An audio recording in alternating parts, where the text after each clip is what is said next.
Hey guys, Dr. Jim here from Randour Chiropractic. Today I'd like to talk about a condition that chiropractic has a lot of success treating that maybe a lot of you guys don't know about or wouldn't think of a chiropractor, you'd think more of a podiatrist. I'd like to talk about plantar fasciitis.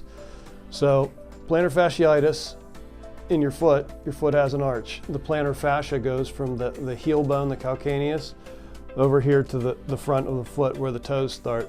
So the plantar fascia is a tendon that runs along here. So when your foot has a nice arch, that plantar fascia is not being stretched. And what happens is as some bones can move out of place in your foot, specifically this heel bone going up, it stretches that plantar fascia and then the fascia becomes inflamed and very painful.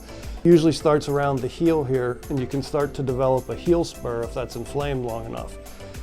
So the traditional medicine route is to ice it, physical therapy, cortisone injections. What I do as a chiropractor is we evaluate this foot, we evaluate this heel bone in the talus bone, which is the one that your leg sits on. If those two get messed up, the arch drops a little bit. So as a chiropractor, I can take that heel and reset and restore the arch of the foot, taking the pressure off that plantar fascia.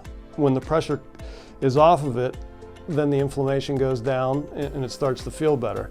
Now, along with adjusting, we'll do some stretches and icing to the inflamed plantar fascia also, which help. But the key to getting rid of the plantar fasciitis is to restoring the arch of the foot, taking the pressure off of that plantar fascia so the inflammation can go away.